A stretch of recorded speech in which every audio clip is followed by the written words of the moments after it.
Hello mga besh, tingnan natin tong ating ampalaya kung pwede nang mag-harvest.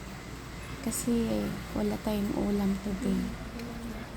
Ayan, maggulay naman tayo today. Ayan, ang dami na. Pwede nang ma-harvest ito. Ayan, ang dami ng bunga. Ayan, nahinog na pala yung iba, oh. Ayan.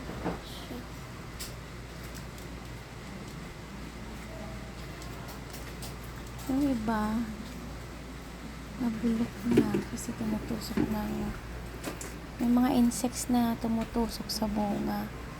Ewan ko kung anong tawag sa mga insects na yun. Ayun, si Jingjing mamaya mag-harvest na yan siya. Ayan.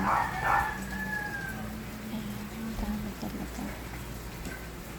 Kasi pag mamunga tong tanim kong ampalaya.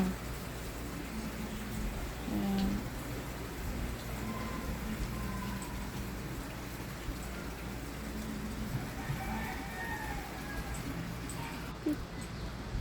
Ayan, mag-harvest na si Jingjing. Sakto may pang lunch na kami.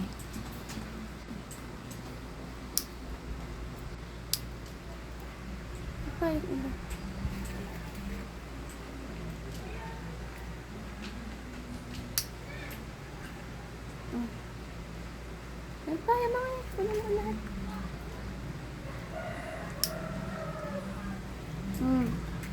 Ito pa, Jin. Lahat yan.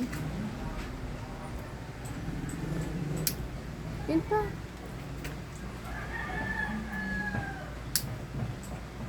Tingin ka din daw.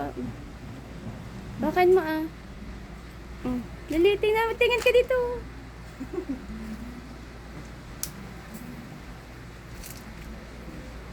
Doon pa. Kunin mo lahat.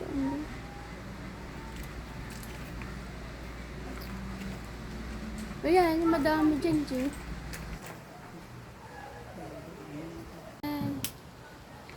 Yan, harvest time ni Jingjing. Yan pa. Yan.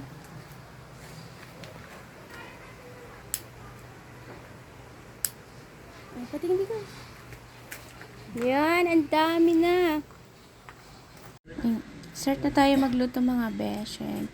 Mag-slice na tayo ng ampalaya. Galing sa ating garden. Ayan. Free yan mga besh. Mahal ang gulay sa ngayon. Ayan. Ignod na yung iba. Ayan, mag-isa na tayo. Bayan. Pag nag-brown na yan, ilagay natin yung chicken. Chicken meat. And then, pag nag-brown, ilagay natin yung ampalaya. Yan. Hinog na yung iba mga besh. Yan. Pula na yung buto. Pero okay na yan. Pang ulam naman. Yan. Saktong may pang lunch na tayo. Ang takpan muna natin para ma-haputin. Lagyan natin ng magic sarap. And then, ihalo natin para mag-mix lahat yung ingredients na nilagay ko. Ayan, takpan natin. Antayin na lahat natin maluto. Ito na, luto na. Kain na tayo mga besh. Happy eating!